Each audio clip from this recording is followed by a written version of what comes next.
ہماری آج کی گفتگو ایک ایسے موضوع پر ہے کہ جس پر دنیا بھر میں بے پناہ اور بے شمار علمی تحقیقی اور تنقیدی کام ہو چکا ہے، لیکن بالخصوص ہماری اردو دنیا میں مباحث کے حوالے سے سب سے زیادہ جو نگلیکٹڈ شعبہ ہے وہ آرٹ پر بات کا ہے، آرٹ پر گفتگو کا ہے۔ اس کی بے شمار وجوہات ہیں جن کے بیان کا یہ موقع نہیں۔ جیسے ہمیں ریاست کی طرف سے، اداروں کی طرف سے، پبلک سیکٹر اور پرائیویٹ سیکٹر کی طرف سے جس نوع کے بیانیے، جس نوع کے تھریٹس اور جس نوع کی پابندیاں موجود ہیں اور ہم اس کے حصار میں ہیں، ان میں رہتے ہوئے ہماری تہذیبی زندگی کے بعض ایسے شاندار اور زبردست گوشے ہیں، حصے ہیں کہ جن کو اٹھا کر ہم نے سائیڈ لائن کر دیا ہے۔ انہی گوشوں میں ایک گوشہ، ایک حصہ وہ آرٹ ہے، فن مصوری ہے۔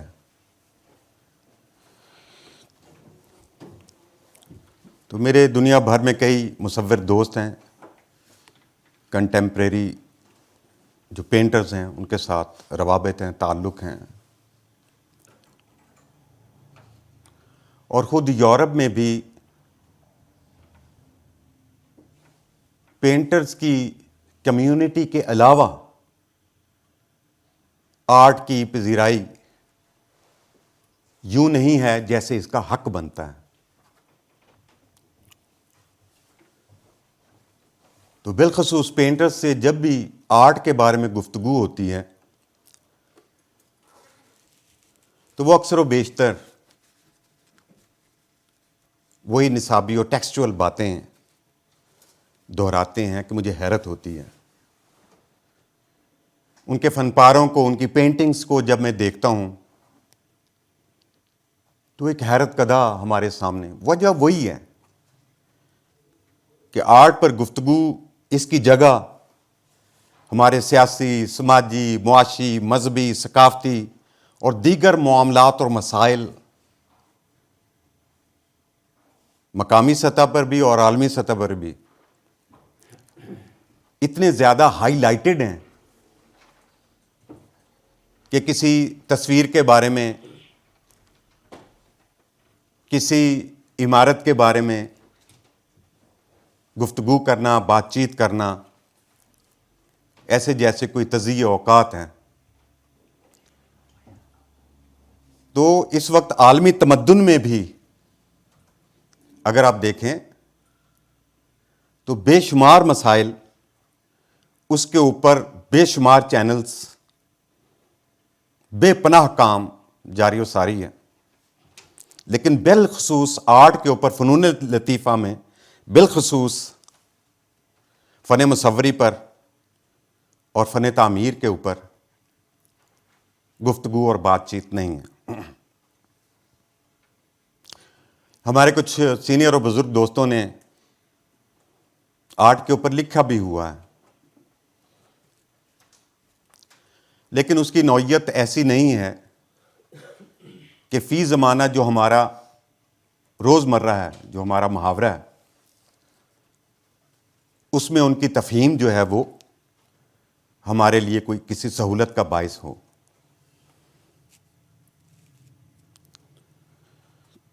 خیر، یہ چند باتیں ہیں، گلے ہیں، شکوے ہیں یا صورتحال ہے یا کنڈیشن ہے جو میں نے آپ کو بیان کی.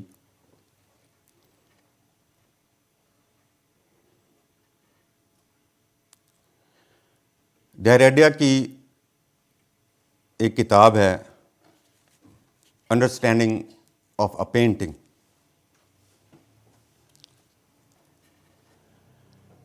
تو اس نے شروع ہی میں ڈیریڈا نے یہ لکھا ہوا ہے کہ بھئی انڈرسٹینڈنگ آف اے پینٹنگ سے مراد یہ ہے کہ ہم اس پر بات کریں دیٹ واٹ از آرٹ. اور آرٹ اور فکشن کے بارے میں میرا ماننا یہ ہے، اعتقاد کہہ لیں، کہ ہر مرتبہ ہمیں نئے سرے سے بحث کا آغاز کرنا چاہیے، کیونکہ آرٹ اور فکشن دو ایسی چیزیں ہیں جو متعین اور طے شدہ نہیں ہیں. بے پناہ موومنٹس ہیں، بے پناہ فن پارے دنیا میں موجود ہیں. میرا مضمون ڈی آرٹ، ابھی یہ تجزیات میں یہ مضمون چھپ چکا ہے.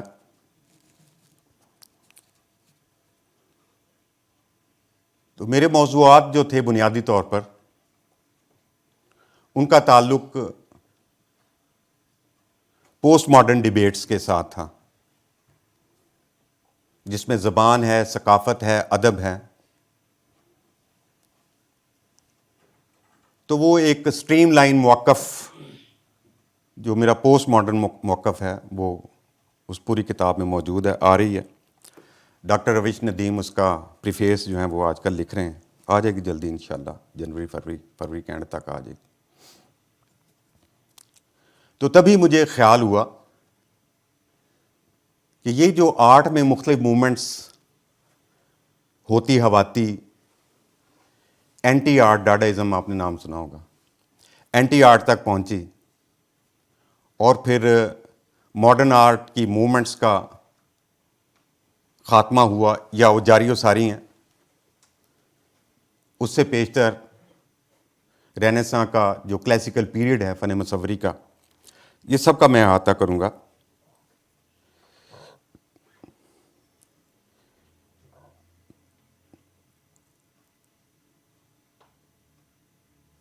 تو صورتحال یہ ہے کہ تب مجھے خیال آیا کہ آرٹ کی ایک ایسی صورتحال دنیا بھر کے یورپین، امریکن اور آسٹریلین پینٹرز، ان کی پینٹنگز ایسی ہیں کہ وہ اس کو ایبسٹریکٹ آرٹ کہہ دیتے ہیں، اس کو کنٹمپریری آرٹ کہہ دیتے ہیں، اسے وہ میننگ لیس آرٹ کہہ دیتے ہیں، یا اسے وہ نان فگریٹو آرٹ، ڈاکٹر صاحب نان فگریٹو آرٹ کہہ دیتے ہیں.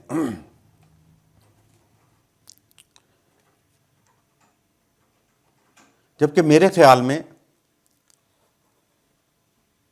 جب ہم نان فگریٹو کہتے ہیں ایک اور آرٹ ہے، جب ہم میننگ لیس آرٹ کہتے ہیں ایک اور ٹائپ آف آرٹ ہے، جب ہم تجریدی ایبسٹریکٹ آرٹ کہتے ہیں وہ ایک اور ٹائپ آف آرٹ ہے، جب ہم ڈاڈائسٹ آرٹ کہتے ہیں تو ایک اور ٹائپ آف آرٹ ہے، وغیرہ. حقیقت یہ ہے کہ ان کی جو پینٹنگز ہیں، چلیں میں کہتا ہوں کہ گزشتہ 20 سال میں، 23 سال میں ان کی جو پینٹنگ سامنے آئی ہیں ان میں کوئی بھی ایسی چیز جو ہے وہ موجود نہیں تھی، وہ کچھ اور تھا. اس کی ڈرائنگ، اس کی ڈیزائننگ، اس کا کرافٹ، اس کا کلرز کمبینیشن وہ ایسا تھا کہ جن کو آرٹ کی ان اصطلاحات کے ساتھ بریکٹ نہیں کیا جا سکتا تھا. تو اس کے لیے پھر میں نے یہ ڈی آرٹ کی، یعنی اس نوع کی ساری تصاویر جس کی میں وضاحت کروں گا، اس کو پھر میں نے جس خانے میں ڈالا ہے یا جس تحریک میں موومنٹ میں ڈالا ہے وہ ڈی آرٹ کہلاتا ہے.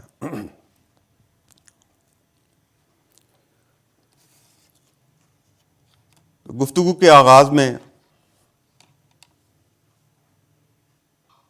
کیونکہ ہم سب کوئی اتنا زیادہ ہمارے اس کے ساتھ کوئی شغف اور تعلق نہیں رکھا، میں نے کیونکہ 2.5-3 سال پینٹنگز کو دیکھا ہے یوٹیوب کے اوپر اور نیٹ کے اوپر اور گوگل کے اوپر. آپ لکھیں کہ 100 کلاسک پینٹنگز آف اٹلی، کچھ بھی لکھ دیں، روم، امریکہ، کچھ بھی لکھ، بیلجیم، کچھ بھی لکھ دیں، تو وہ پوری ایک لسٹ آپ کے سامنے ہے. میں نے ان کو دیکھا ہے، بہت توجہ کی. میرے اس آرٹیکلز میں بھی جو ڈی آرٹ پر ہے، جو نمائندہ پینٹنگز ہیں جو ورلڈ فیمس ہیں، ان کے میں نے حوالہ جات دیے ہوئے ہیں اپنے اس آرٹیکل میں. تو سب سے پہلے ہمیں دیکھنا پڑے گا دیٹ واٹ از آرٹ. جیسے ڈیریڈا نے کہا،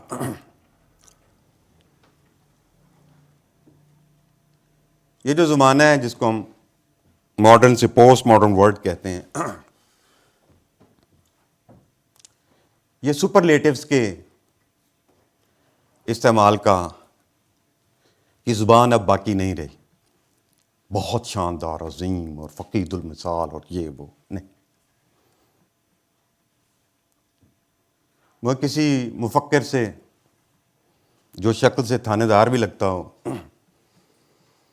اسے پوچھا جائے کہ آرٹ کیا ہے تو وہ کہے گا آرٹ انسان کے وجود کا ایسا قلبی مظہر ہے کہ جب وہ کسی فن پارے میں ظہور کرتا ہے تو لاشعور میں موجود امکانات کی وہ انتہائیں کہ جس سے وہ آگاہ نہیں ہوتا، جب اس کا برش جو ہے اس کو پینٹ کرتا ہے تو ایک شاہکار اس کے سامنے منظر عام پر آ جاتا ہے وغیرہ. یہ سب بکواس ہے، یہ سپرلیٹیوز ہیں. ہمارے بہت سارے دوست وہ اس قسم کی مباحث سے بڑے تھینک یو یار بڑے لطف اندوز ہوتے ہیں. کچھ بھی نہیں ہوتا بیچ میں. تو آرٹ سمپلی یہ ہے کہ آپ کا نظریہ، آپ کی سوچ، آپ کا خیال، کوئی مظہر، کوئی شے کو جب آپ فن میں، وہ کوئی بھی فن ہو سکتا ہے، مثلا مصوری، جب آپ اسے پیش کرتے ہیں، جب آپ اسے پینٹ کرتے ہیں، تو وہ چیز جو منظر عام پر آتی ہے، جو مٹیریل فارم میں آپ کی خیال، آپ کا سوچ یا آپ کا حقیقی مظہر یا کوئی چیز، وہ جب مٹیریلائزڈ ہو کر سامنے آتی ہے، ہم اس کو کہتے ہیں یہ فن پارہ ہے. نتھنگ مور. آرٹ یہی ہے کہ ہم اپنے خیال کو یا کسی چیز کو یا کسی مظہر کو یا اس کی نقل کو ہم کینوس پر ابھار دیتے ہیں. That's all.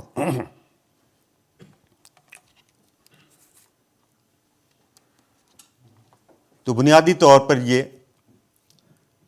اصل کی نقل ہے. یہ میں وہ نہیں کہہ رہا. اصل آپ کا خیال بھی ہو سکتا ہے، اصل آپ کی آئیڈیالوجی، آپ کا نظریہ بھی ہو سکتا ہے، اصل کوئی خیال بھی ہو سکتی ہے جس کو آپ جب پینٹنگ میں لے کر آتے ہیں یا اس کو جب آپ مٹیریلائز کرتے ہیں تو وہ ایک فن پارے کی صورت میں ہمارے سامنے آ جاتا ہے. تو آرٹ آپ گوگل پر جائیں، اتنی لمبی بحث کی ضرورت نہیں ہے. تو وہ جو ہمارے اینشینٹ آرٹ کے نمونے ہیں، یورپ میں، اسپین میں، دنیا بھر کی غاروں میں، چٹانوں کے اندر، غاروں کے باہر، اس کے دہانوں پر جو مختلف قسم کے نقوش ابھرے ہوئے، جن کی باقیات ہم تک پہنچی، وہ ہیومن آرٹ کی ابتدائی اس کی صورت گری یا اس کی شکلیں ہیں وہ موجود ہیں. تو یورپ، امریکہ، آسٹریلیا، فرانس، اسپین، دنیا بھر کے. مراد یہ ہے وہ آرٹ کس لیے ہے؟ آرٹ وہ اس لیے ہے کیونکہ ان کو کرافٹ کرنے والا، ان کو ڈیزائن کرنے والا، ان کو تخلیق کرنے والا وہ فطرت یا قدرت نہیں ہے، انسانی ہاتھ ہیں، دست ہنر ہم جسے کہتے ہیں، اس سے وہ بنے ہوئے ہیں. اس میں پھر بعد میں پھر جو ملے ان میں ہندوستان ہے اور عراق ہیں، اور یہ موسٹلی محلات ہیں، معبد ہیں، مقابر ہیں کہ جس کے اوپر یہ تصاویر نقش شدہ، کندہ دونوں فارم میں وہ مل جاتی ہیں. ایویں احتیاطاً ہم بہت آگے آ جاتے ہیں. 6 سے 9 صدی عیسوی کی جو عیسائی دنیا کے کلیسا، مقابر، خانقاہیں وہ اب بھی موجود ہیں. ڈاکٹر صاحب دیکھ بھی آئے ہوں گے، ڈاکٹر مرید حسین ہمارے دوست بیٹھے ہیں، فرانس سے انہوں نے پی ایچ ڈی کیا کمپیوٹر سائنس میں. تو در و دیوار پر جو پچی کاری کا کام اور اس میں جو مختلف کلرز سے جو کام لیا گیا ہے وہ 6 سے 9 صدی تک آپ سمجھیں کہ اپنے عروج پر، یہ پری کلاسیکل پیریڈ ہے آپ اس کو کہہ لیں.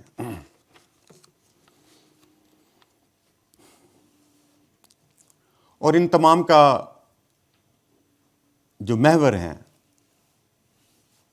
وہ مذہب ہے، اور مذہب کے ثقافتی مظاہر ہیں، اور مذہبی کتب میں جو ٹیکسٹ ہیں اس کی تصویر کشی، مصوری وہ پائی جاتی ہے.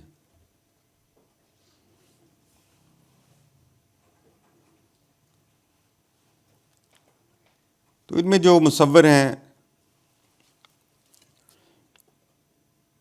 یہ 15ویں صدی کے آغاز میں اٹلی کے عظیم مصور، یہ اگر آپ وہاں پر جائیں، یہ یوٹیوب پر نام آ جائیں گے اپنا، اس کے اوپر آج جو ہماری جاری ہے لائیو نشریات،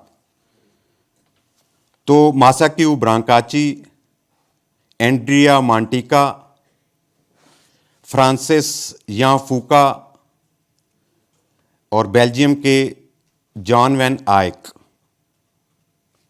یعنی یہ 4-5 وہ لوگ ہیں جنہوں نے مذہبی مصوری کو پایا تکمیل تک آپ کہیں کہ وہ پہنچایا.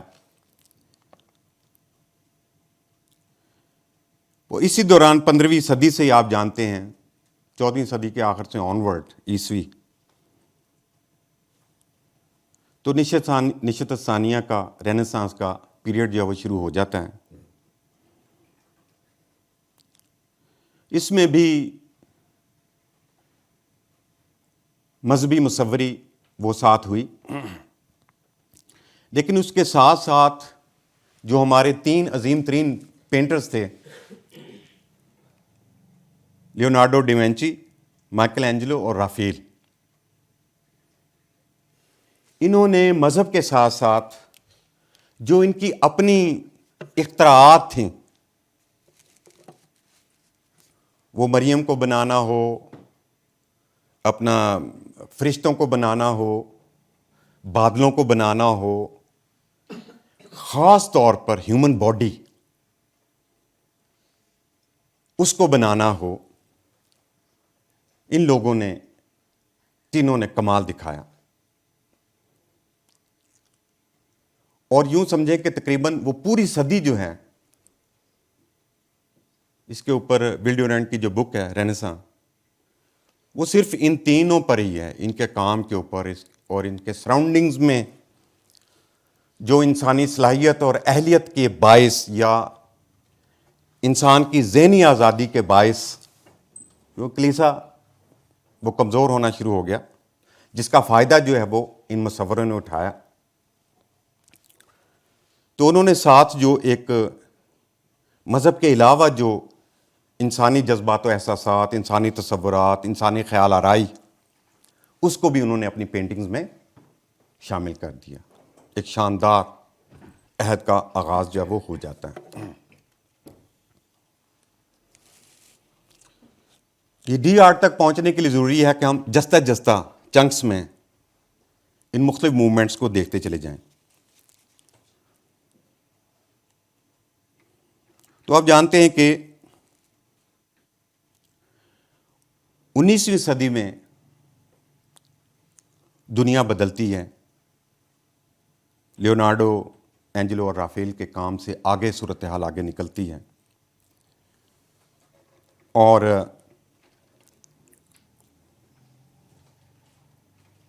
19ویں صدی ہی میں ایک عظیم الشان تحریک کا آغاز ہوتا ہے جس کو آپ رومانٹک موومنٹ یا رومانوی تحریک کہتے ہیں. اس تحریک نے فن مصوری کو مذہب, مذہبی ثقافت, بادشاہوں, مقابر, محلات, ان سے نکال کر عام انسان کی عام زندگی کے معاملات, مسائل اور پریشانیوں کو اپنے فن میں, مصوری میں انہوں نے پیش کرنا شروع کر دیا. گلیاں, محلے, گھر, بچے, باغات, جھولے وغیرہ, یعنی جو عام سماجی زندگی عام آدمی کی, ان کو انہوں نے پینٹ کرنا شروع کر دیا. اچھا, فطری مناظر دکھائے ہیں, اس میں محض نقالی نہیں ہے, بلکہ فطری مناظر کے اندر ہی انہوں نے کچھ ایسے رنگ بھرے ہیں, کچھ ایسے زاویے پیدا کیے ہیں جو فطرت سے ہٹ کر کچھ ہیومنائزڈ ہیں, یعنی جس میں انسان کی جو دسترس ہے وہ ان پینٹنگز میں ہمیں نظر آتی ہے. تو جیسے ہم کہتے ہیں کہ یہ ایک ڈرامائی, افسانوی اور اندیکھی دنیا, رومانٹسزم مراد ہی یہی ہے. تو یہ ظہور جو ہے ان چیزوں کا وہ رومانوی مصوروں کے ہاں سامنے آتا ہے. ان میں اگر آپ عظیم ترین پینٹنگز کا مشاہدہ کرنا چاہیں رومانوی تحریک کے عظیم مصوروں کا, ایک ہیں فرانسسکو گویا. ان کی پینٹنگ ہے دا نائٹ میئر. فرانسسکو ہیسکی, ان کی پینٹنگ ہے دا کس. کیسپر ڈیوڈ فریڈرک, ان کی پینٹنگ ہے wanderer above the sea of fog. اور یوگنی ڈیلا کرائکس, ان کی پینٹنگ ہے لبرٹی لیڈنگ دا پیپل. یہ چند ایک مثالیں میں نے آپ کو دی ہیں کہ جس کے ذریعے آپ رومانوی تحریک کی مصوری کے بڑے فن پاروں کو آپ انجوائے کر سکتے ہیں.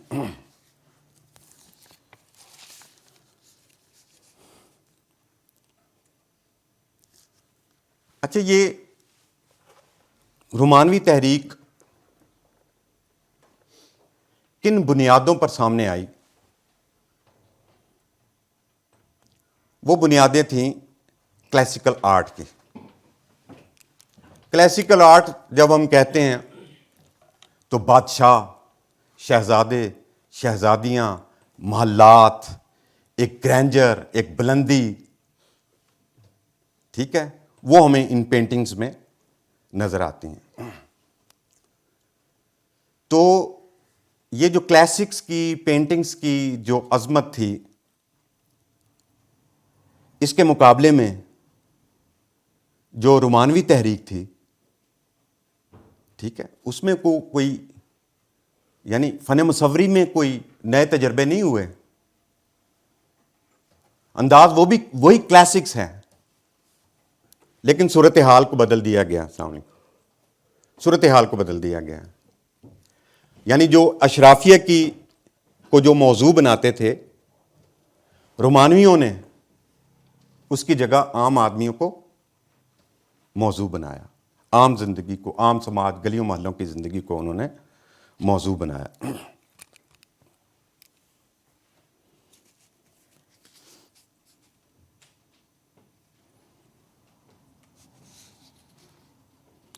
پھر 18ویں صدی کے وسط میں ایک اور تحریک, نیو کلاسیکل تحریک کے مصوروں نے ریاضیاتی, اب آپ کے ذہن میں آ رہا ہوگا, کچھ لوگ آ رہے ہوں گے آپ کے ذہن میں, ریاضیاتی, سائنسی اور جیومیٹریکل بنیادوں کے اوپر, یعنی ایکوریسی کی انتہا, جو نیو کلاسیکل جو موومنٹ تھی مصوری کی, انہوں نے اپنے فن پارے ان کی بنیادوں پر پیش کیے.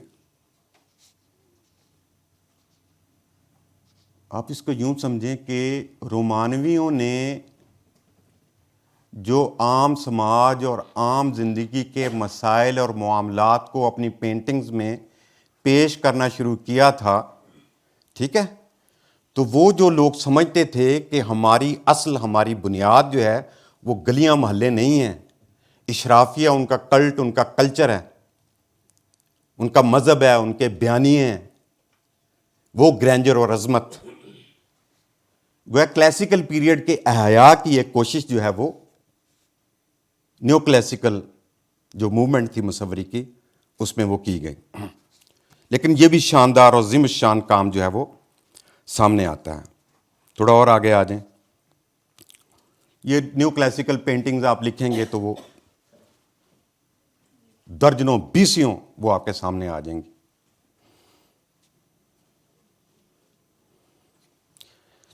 پھر 19ویں صدی کے وسط میں, یہ راؤنڈ اباؤٹ, یہ کوئی طے شدہ نہیں ہے, لیکن ہسٹری, کیونکہ میں نے 4-5 یہ مصوری کی ہسٹری کو اسٹڈی کیا, تو اس میں اپروکسیمیٹلی جو پیریڈ جو متعین کیا گیا ہے وہ کوئی 1840 کا ہے, راؤنڈ اباؤٹ آپ کہنے. تو کلاسکس, رومانٹسسٹ اور نیو کلاسیکل موومنٹ کے ساتھ کچھ عرصے بعد ایک اور موومنٹ سامنے آتی ہے, عظیم ترین موومنٹ, اس کا نام ہے ریئلزم.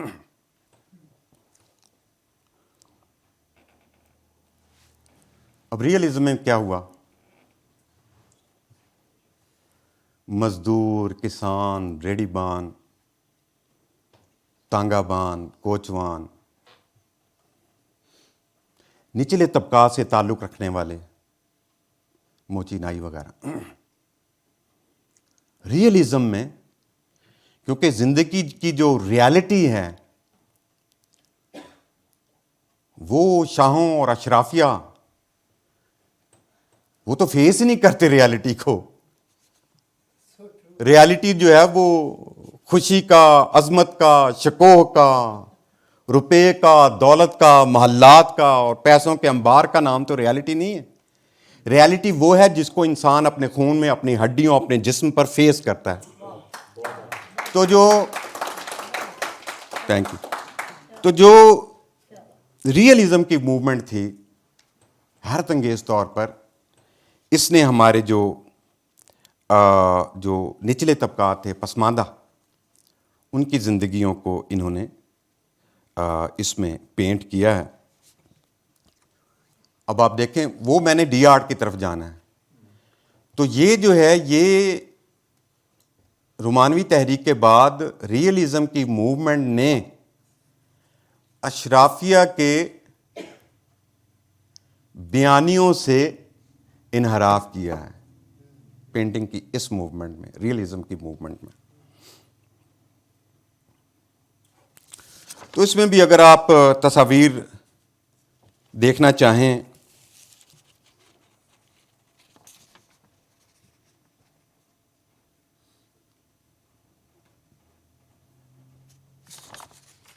نمبر 4,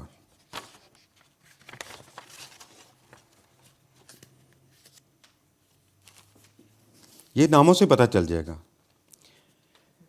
جین فرانسس کی پینٹنگ ہے دا گلینرز. گستاو کاربیٹ کی پینٹنگ ہے دا سٹون بریکرز. اور آنڈرے ڈاؤ میر کی پینٹنگ ہے دا تھرڈ کلاس کیریج. یہ چند ایک مثالیں، لیکن وہ درجنوں آپ کو مختلف دنیا بھر کے پینٹنگز کی جو ریئلزم کی موومنٹ کے ساتھ جو مصور جڑے ہوئے تھے وہ ہمارے سامنے آ جائیں گے. لیکن ڈی آرٹ کی طرف بڑھنے میں جس تحریک نے سب سے زیادہ اثر دکھایا وہ 19ویں صدی کے اختتام کے اوپر وہ امپریشنزم کی تحریک تھی.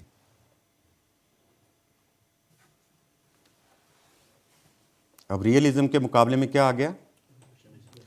حقیقت جو ہے وہ ٹھوس ہے، طے شدہ ہے، متعین ہے، قابل پیمائش ہے، جسے ہم حقیقت کہتے ہیں.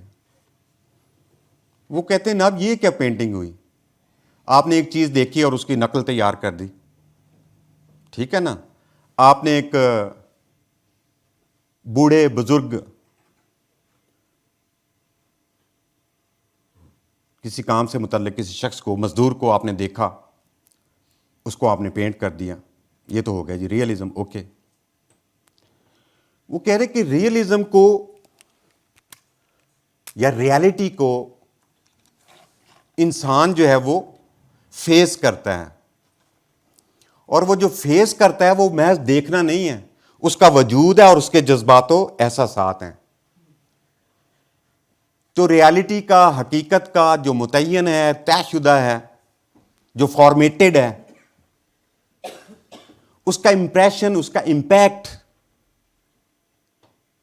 انسان یا مصور کے ذہن پر کیا پڑتا ہے، تو امپریشن کو اس میں پینٹ کیا. یہ بہت بڑا انحراف تھا فن مصوری میں کہ اس کا امپریشن کیا ہے.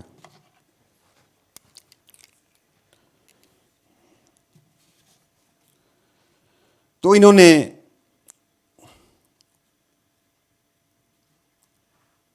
نے کیا کیا ہے امپریشنسٹوں نے کہ جو معاصر زندگی تھی 19ویں صدی کے آخر کی، اس زندگی کو ان لوگوں نے موضوع بنایا.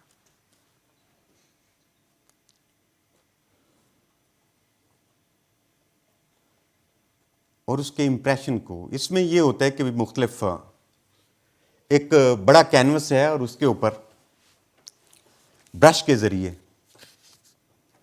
بے شمار سٹروکس جو ہیں وہ لگائے جاتے ہیں.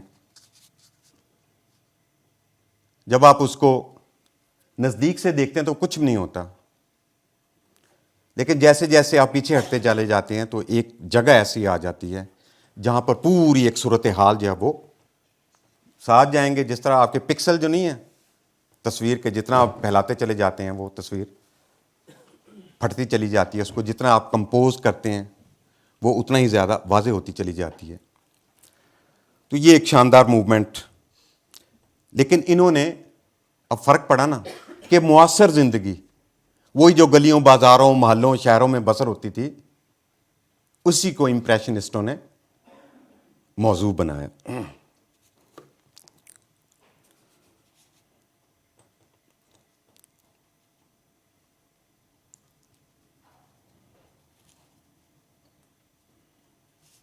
اس کی اگر آپ پینٹنگ دیکھنا چاہیں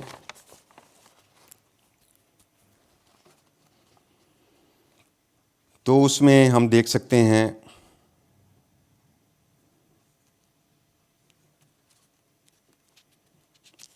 یہ ہے Claude Monet, woman with a parcel. پھر ایڈورڈ مانیٹ کی پینٹنگ ہے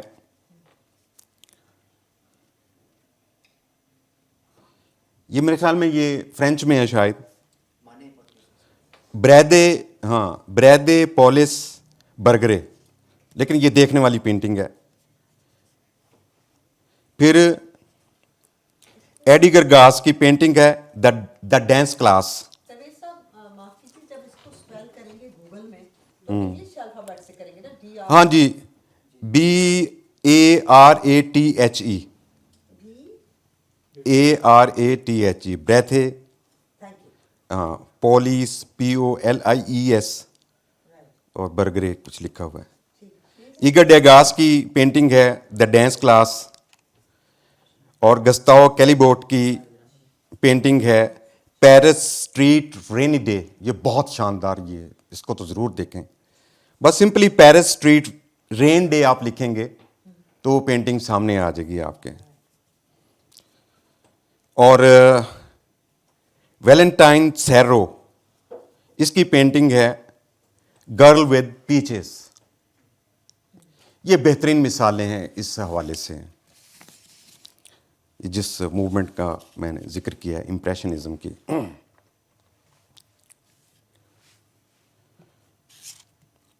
پھر آپ نے سنا ہوگا 20ویں صدی ہی کی پہلی دہائی میں آپ کہہ لیں, یہ انہوں نے خود سے لکھا, مجھے اس کی سمجھ نہیں ہے کیسے ہے.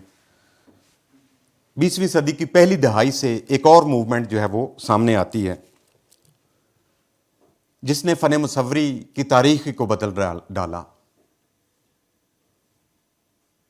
وہ سمبلزم, علامتی تحریک تھی.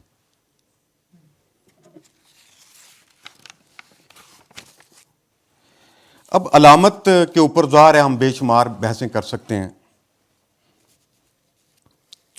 تو سادہ ترین الفاظ میں جو اس مصوری کی قسم میں جو ہم انڈرسٹینڈ کرتے ہیں بطور ناظر کے,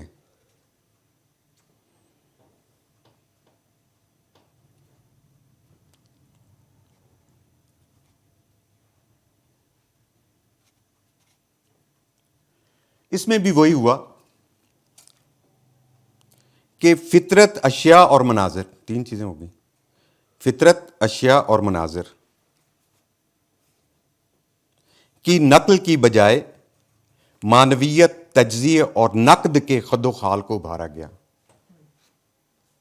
کیونکہ معنی کا تعلق جو ہے وہ, یا تجزیے کا تعلق, یا کرٹیک یا کرٹیسزم کا تعلق وہ کسی شے کے ساتھ نہیں ہے کہ یہ چیز تنقید ہے, یہ چیز تجزیہ ہے, ایسے پڑی ہوئی ہو کوئی چیزیں, تو ہرگز ہم نہیں. وہ کہتے ہیں کہ معنویت, تجزیے اور نقد, ان تینوں چیزوں کے لیے جو شاید درکار ہے وہ سمبل ہے, وہ علامت ہے. ٹھیک ہے, تو جیسے ہم علامت کے بارے میں سمجھتے ہیں کہ یہ فلاں چیز کی علامت ہے, یہ فلاں چیز کی علامت ہے. ٹھیک ہے, تو وہ علامت جب ہم کہتے ہیں تو محض علامت کھڑی کر دینے سے وہ صورتحال. پینٹنگ میں جب ہم اس علامت کو جب ہم پینٹ کرتے ہیں تو وہ علامت جو ہے وہ کسی نہ کسی سبجیکٹ یا موضوع کے بارے میں ہمیں آگاہ کرتی ہے. تو ظاہر ہے اس کے اوپر بہت لے دے ہوئی. تو 1886 میں یونانی شاعر جین موریس نے اس تحریک کا منشور جاری کیا. وہ یہ کہتا ہے کہ جذبہ اور خیال کوئی مجسم چیز, شے, مظہر نہیں ہے. جذبے اور خیال کو جس چیز میں پیش کیا جا سکتا ہے وہ حقیقت کی جگہ علامت لے لیتی ہے.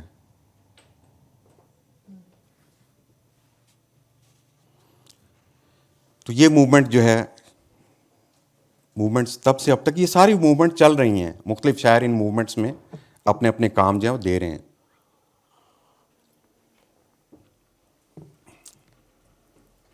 پھر 20ویں صدی کی تیسری دہائی میں, یعنی 1930, ایکسپریشنزم کی موومنٹ وہ ہمارے سامنے آتی ہے. اب ہم دیکھ رہے ہیں کہ گریجولی جو جدید تحریکیں جو رینیساں کے بعد اور دوران رینیساں جو مصوری کی تحریکیں منظر عام پر آئیں, وہ پینٹنگ کے اصل جوہر یعنی اصل کی نقل، ہو بو ایکوریسی، جیسے کلاسکس میں ہے. تو کلاسکس میں استاد جو ہے وہ کوئی استاد نہیں ہوتا. کلاسکس میں استاد جو ہے وہ پینٹنگ ہوتی ہے. وہ پینٹنگ جو مسلمہ اصول ہوتے ہیں ہائی آرٹ کے، وہ کلاسکس میں ان کا ظہور ہوا ہے. اور وہ عظیم ترین پینٹنگز جو میں نے آپ کو بتائیں وہ منظر عام پر آئی ہیں کلاسکس میں. لیکن بعد میں جو تحریکیں جن کا میں ذکر کر رہا ہوں اس میں ہم دیکھ رہے ہیں کہ پینٹنگ کو حقیقت سے نکال کر، یعنی حقیقت کی ہو بہو نقالی کی بجائے وہ کہیں علامت کی صورت میں ہے، کہیں امپریشن کی صورت میں ہے. ٹھیک ہے، تو چینجز اس میں آئی ہیں. تو 1930 کے راؤنڈ اباؤٹ ایکسپریشنزم کی موومنٹ، یہ وہ موومنٹ تھی جس نے موضوع، ظاہر ہے ہر ایک کا ٹائٹل ہوتا ہے جس کے اوپر وہ کام کرتا ہے پینٹر، موضوع کی وضعی یا ظاہری شکل و صورت اور متعین جمالیاتی قدروں کا جنازہ نکال دیا ایکسپریشنسٹوں نے. قدیم و جدید کی جنگ میں نہ قدامت پرستوں کا ساتھ دیا نہ جدیدیت پسندوں کا. یہ ایک اپنا سٹائل لے کر آئے. انہوں نے کہا کہ پینٹنگ جو ہے یہ دراصل فرد کی، اب 1930 سامنے رکھیں تو دنیا کی عظیم ترین سائنس اور ٹیکنالوجی کے حوالے سے ایجادات جو وہ منظر عام پر آ چکی تھی، اور دوسری طرف قدامت پرست تھے جو اپنا رونا رو رہے تھے کہ ہمارا جو وکٹورین ایج ہے یہ ملیا میٹ ہو رہی ہے. بہرحال تو یہ جو دو قسم کے قدامت پسند اور جو جدیدیت پسند جو تھے، یہ ان دونوں کا مخاطب جو ہے وہ ہجوم تھے، لوگ تھے، قوم تھی، مذہب تھا، واٹ ایور. ہر وہ نظریہ سوچ جس کا تعلق اجتماعی زندگی کے ساتھ تھا اس کو انہوں نے پورٹریٹ کیا تھا، قدیم والوں نے بھی اور جدید والوں نے بھی. انہوں نے کہا کہ پینٹنگ دراصل فرد کی داخلی ذہنی اور نفسیاتی تنہائی، بیزاری، مایوسی، احساس شکست، احساس ندامت، اس کو موضوع ہونا چاہیے.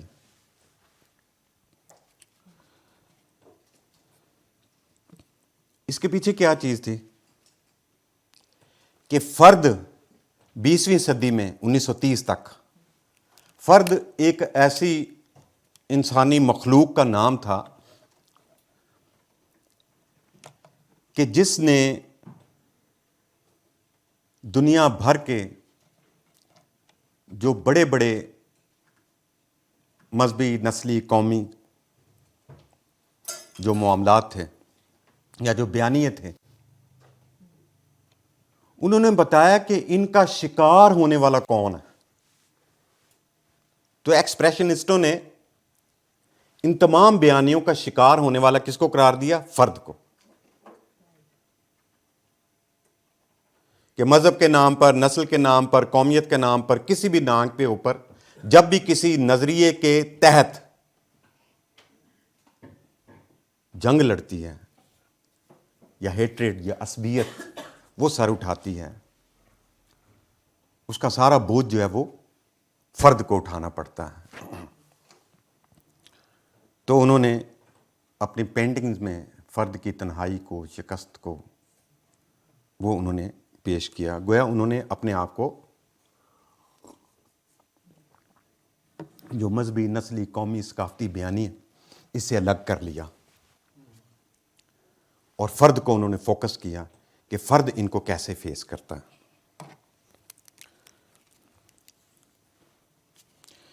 اچھا، پھر آپ نے سنا ہوگا اسی زمانے میں یہ ساری 20ویں صدی کی تحریکیں آن ورڈ، یہ تجرباتی تحریک شروع ہوئی کیوبزم کی.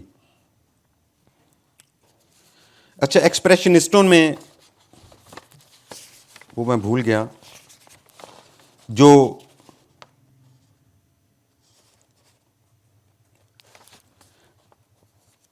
معروف دنیا میں پینٹنگز سامنے آئیں.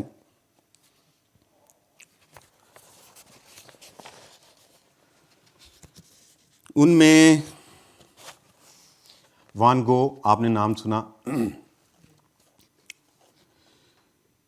اسٹیری نائٹ بیک مین کی دا نائٹ, ایڈورڈ منچ کی پبرٹی اور دا اسکریم, اور فرانز مارک کی پینٹنگ ہے دا ٹاور آف بلو ہارسز, اور انہی کی ہے فرانز مارک کی پینٹنگ دا یلو کو, اور ایگن شیلے, یہ کارڈینل اینڈ نن ان کی پینٹنگ کا نام ہے, اور پیبلو پیکاسو جانتے ہیں آپ, دا اولڈ گٹارسٹ. یہ سارے ایکسپریشنسٹ اس میں جو ہیں وہ آرٹ آف پینٹنگ میں ان کو پیش کیا گیا ہے. تو کیوبزم کی تحریک سامنے آتی ہے جیومیٹری کی مختلف شکلوں. اب آپ جانتے ہیں اب جیومیٹری کی شکلیں تو وہ ظاہر ہے کہ وہ کائنات میں یقیناً جیومیٹریکل ساری چیزیں ہیں, لیکن محض جیومیٹری محض ایک پورشن ہے اس کا. میں بھی ایک جیومیٹریکل فگر ہوں, لیکن ہر فگر جو ہے وہ الگ جیومیٹریکل ایک پورشن اس کا بنتا ہے. تو انہوں نے اصل کی اصل,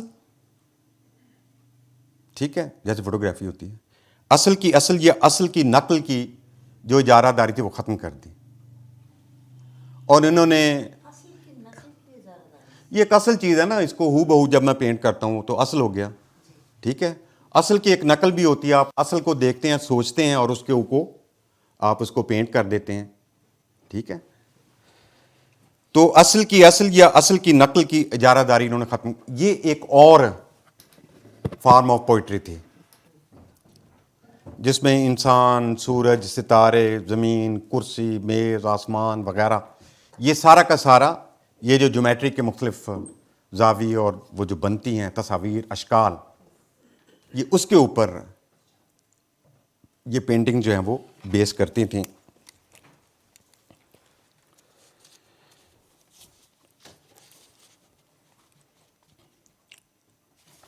ان میں بھی اگر آپ پینٹنگز دیکھنا چاہیں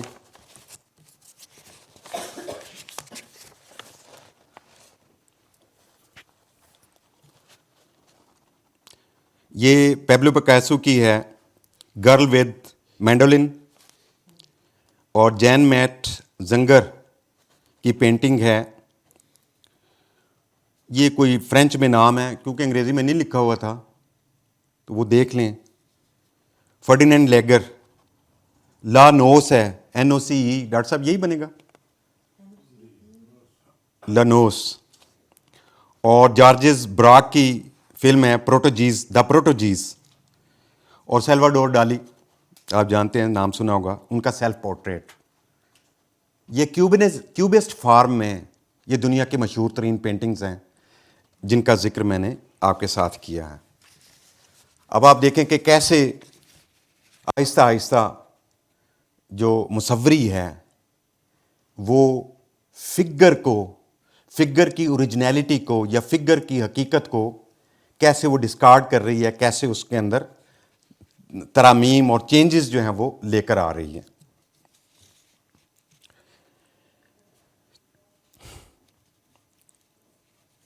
پھر آپ نے ایک بہت عظیم ترین موومنٹ, وہ ایبسٹریکٹ آرٹ کی موومنٹ ہے, تجریدی آرٹ کی, 1930 اور 40 کے درمیان. یہ اچھا, اس سے پیشتر جتنا بھی کام تھا that was drawing art. Drawing art مین ڈرائنگ آرٹ, وہ ڈرائنگ آرٹ تھا کہ چیزوں, اشیاء, مظاہر, ان کو کیسے مطلب ہے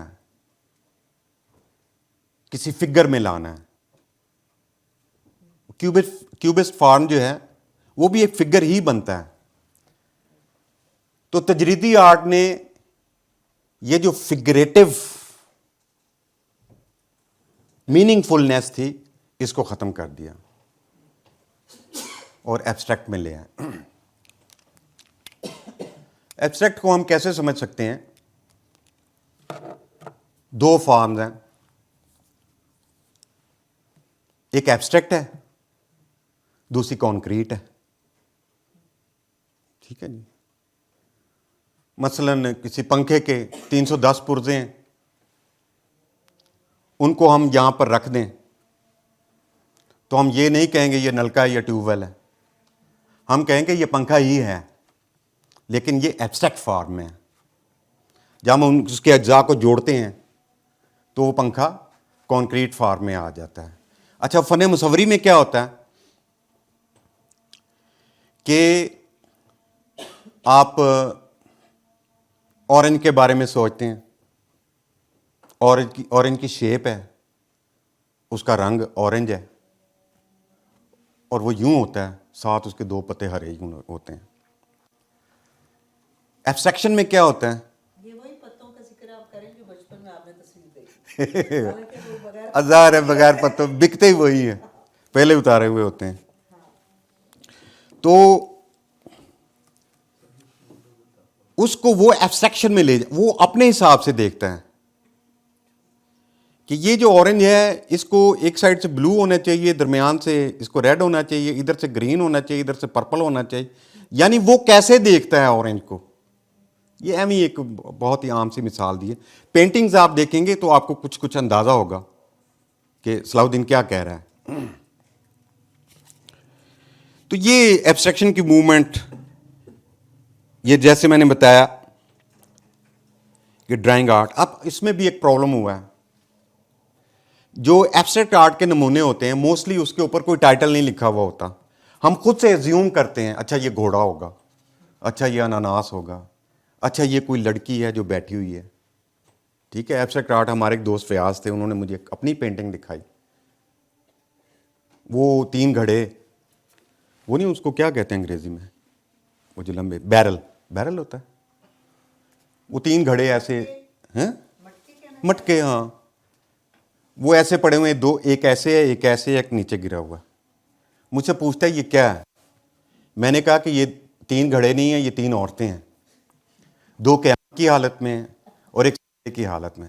وہ اتنا خوش ہوا, اس نے مجھے چوما. وہ کہنے لگا یار یہ تم واحد دنیا کے آدمی ہو جس نے یہ ایزیوم کیا ہے. تو یہ بیوٹی آف آرٹ ہے, یہ کہ ہر شخص کے لیے ایک فن پارہ جو ہے, ایک اور جہان اس کو نظر آتا ہے. تو ایبسٹریکٹ آرٹ ایک ایسا آرٹ تھا کہ جس نے, یعنی وہ جو فکسڈ معنویت تھی یا متعین معنویت تھی کسی نہ کسی موضوع کی, اس کو انہوں نے توڑ دیا. نہ شکل کی معنویت رہنے دی اور نہ فگر کی معنویت رہنے دی, سب کچھ توڑ دیا. بعضوں نے اوپر ٹائٹل دیا اور بعضوں نے ٹائٹل نہیں دیا, آپ خود ہی سر پھوڑتے رہیں. لیکن یہ ایسی عظیم الشان, کیا کہنا چاہیے, ایک بغاوت تھی یہ والی. پیچھے سارا وہی جو مٹیریل چل رہا ہے نا, کہ وہ اشرافیہ کے بیانیوں سے لے کر آنورڈ, اور پھر اس کے جو بیانیے تھے جو جدید موومنٹس کے تھے, اگرچہ یہ خود بھی جدید ہے, یہ جو ایبسٹریکٹ جو موومنٹ ہے, لیکن یہ انحراف آپ دیکھ رہے ہیں کہ مسلسل گریجولی ہوتا چلا جا رہا ہے. تو یہ معنویت کا اور فگر کی جو اجارہ داری تھی کہ بھائی جان بلب یوں ہوتا ہے, بچہ یوں ہوتا ہے, سیب یوں ہوتا ہے, ناشپاتی یوں ہوتی ہے, چیئر یوں ہوتی ہے, وہ نہیں توڑیں گے. نہیں, وہ ویسے ہوتی ہے جیسے ایک پینٹر اس کو فیل اور محسوس کرتا ہے. Nothing more to discuss. بس آگے آپ کا مرحلہ ہے, دیکھیں اور انجوائے کریں ایبسٹریکٹ آرٹ کو. تو اس میں بھی اگر آپ دیکھنا چاہیں تو میں نے ان کے نام جو ہے کہیں لکھے ہوئے ہیں, یہ ہیں.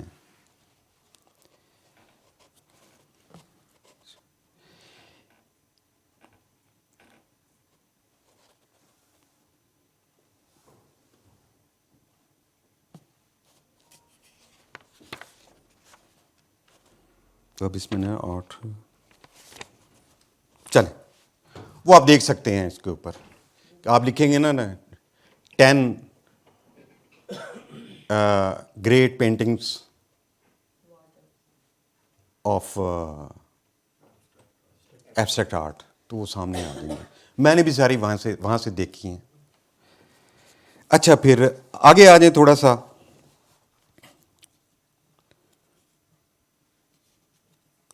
اب آپ جانتے ہیں کہ 20ویں صدی سائنس اور ٹیکنالوجی, ترقی, خوشحالی, امارات اور روپیہ, پیسہ, بینک, مالیاتی نظام, وہ مطلب ہے اپنی انتہا کو چھو گیا.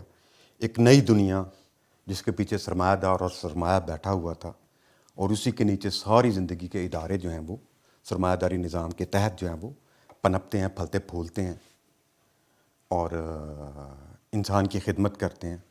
بعضوں کی نہیں ہو پاتی, بعضوں کی ہو جاتی ہے. بہرحال تو مزدور سے لے کر کریٹر تک وہ سارے کے سارے جس نظام کے اندر رہ کر کل پرزے بن کر اپنے حصے کی ایفیشنسی, صلاحیت, علم, تجربہ, مہارت دیتے ہیں, اور اس کا ان کو پے ریوارڈ جو ملتا ہے وہ سرمایہ دارانہ نظام ہے. ٹھیک ہے, اس کو گالی بنانا ایک اور چیز ہے, لیکن کیونکہ نظام اسی کے تحت چلا ہے, اور جو ہماری ماڈرن ورلڈ ہے وہ جس کے تابع ہوئی ہے وہ سرمایہ دارانہ نظام ہے. بہرحال اس کی اپنی قباحتیں تھیں. تو اسی دوران ہم نے دیکھا کہ جدید دور میں بھی 20ویں صدی کے اندر بھی قومی جنگیں, نسلی جنگیں, مذہبی جنگیں, ثقافتی جنگیں ود ان دا یورپ, یہ وہاں پر ہوتی رہی ہیں. اور اس کے نتیجے میں آئیڈیالوجی بیسڈ یا یوٹوپیا بیسڈ جتنے بھی بیانیے تھے وہ اپنے نتائج سامنے لے آ چکے تھے. تو سرمایہ داری ہی کے دور میں یہ سب کچھ ہوا ہے. یہ جرمنی کی ریسسٹ اور وغیرہ, یہ ساری لڑائیاں جتنی بھی ہیں, آپ کا سارا کالونیل پیریڈ جتنا بھی ہے اس میں جتنی بھی لڑائیاں ہوئی ہیں, گورے جب یہاں پر آئے ہیں تو اپنی وائٹ سکن کی عظمت کو ساتھ لے کر آئے وغیرہ. تو ان تمام بیانیوں کی معنویت سے انکار کا نام انہوں نے رکھا ڈاڈائزم, جسے ہم اینٹی آرٹ موومنٹ کہتے ہیں. ڈاڈائزم, انہوں نے کہا کہ جتنی بھی میننگ فل چیزیں ہیں یا جتنے بھی میننگ فل تھاٹس ہیں, جملے ہیں, پیراگراف ہیں, کتابیں ہیں, وہ کسی نہ کسی بیانیے, وہ مذہبی ہو, نسلی ہو, قومی ہو, اس کو ڈیفینڈ کرنے کے علاوہ کوئی خدمت سر انجام نہیں دیتے. یہ عصبیتوں کا ایک سیاہ دھندا ہے. یہ انسانوں کے خلاف لڑانے کے سوا کوئی خدمت سر انجام نہیں دیتا. تو اس کے خلاف فن مصوری میں جو جہت متعارف ہوئی وہ ڈاڈائزم کی موومنٹ تھی. تو مختلف قسم کے واقعات آپ ان میں پڑھیں گے, جب آپ اس کو سرچ کریں گے تو آپ کو پتہ چل جائے گا. ایک ہی جگہ پر 35-40 ملکوں کے قومی ترانے فل والیوم میں چلا دیے جاتے ہیں, اور کریں جی, انجوائے کریں آپ اس کو, ایک شور, ایک ہنگامہ وغیرہ. تو ڈاڈائسٹ مینر میں جو پینٹنگز سامنے آئیں, اس کی اور بہت میں نے اپنے مضمون میں تو ڈیٹیلز دی ہوئی ہیں. یہ مختصراً بس سمجھانے کے لیے تاکہ ہم ڈی آرٹ تک پہنچ سکیں ان تمام موومنٹس کے ذریعے, کیونکہ ان کے مطالعے کے بغیر ہم سمجھ نہیں سکتے کہ ڈی آرٹ کہاں سے ڈرائیو ہوا.